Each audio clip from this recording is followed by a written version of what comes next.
Be selfish first, give later. Give when you're someone big to then your giving is meaningful. Who wants the help and the giving of someone who can barely help themselves? Be selfish first. Focus on you first.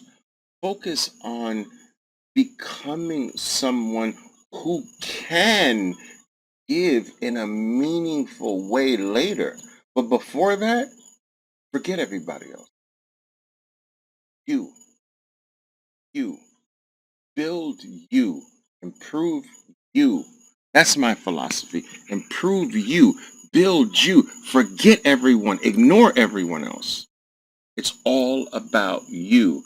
And when you become someone greater than you are today, the gift that you give then is bigger than the gift of giving a poor you.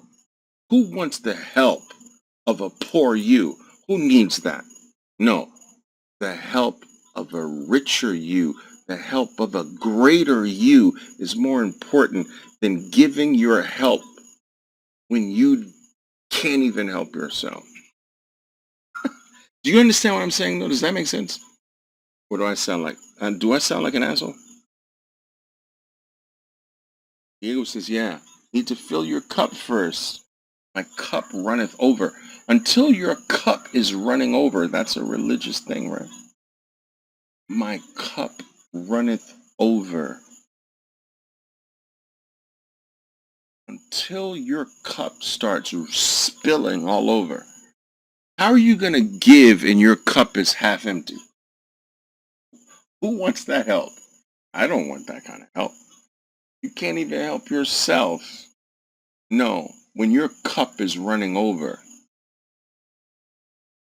you got stuff spilling all over. That's when your help is meaningful. Yeah, man, be selfish, guys. There's nothing wrong with that. There's a time and a season for everything, you know? There's a time to give. I'll tell you a story, man. I read the biography of Andrew Carnegie. And let me tell you something that's really interesting about Andrew Carnegie. Andrew Carnegie was one of the richest people in the world back in the day. Ruthless business guy. Right? But that's a different topic. But anyway, Andrew Carnegie would come into his office and he had this ritual, right? Where he would come into his office, order his secretary to leave, and every morning he would open up a secret drawer in his desk that he only had the key to. And he would pull out a simple slip of paper, read it to himself, put the slip of paper back into the drawer, and lock it and put the key into his vest. He always wore a vest, right?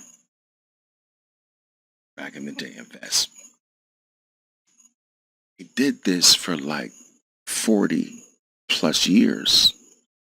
And so when Andrew Carnegie died, quite naturally, his employees were just like, oh my God, we have to now find out what did Mr. Carnegie read every day? We've watched him read this thing every day for 40 plus years. What was this? We need to break into that desk and find out. And they did. And it was a simple statement. I will spend, this is what this piece of paper said that he read every day of his life. I will spend the first part of my life building a fortune. I will spend the second part of my life giving all of it away. Wow. Think about that. I will spend the first part of my life building a fortune, being selfish, not caring about anybody except me. I will spend the second part of my life giving that fortune away. And he did. He did. It's crazy. It's crazy, traders. And so, to me, the moral of that story is there's a time to be selfish. There's a time to be giving and generous. But you can't mix the two. You know? That's the moral of the story for me.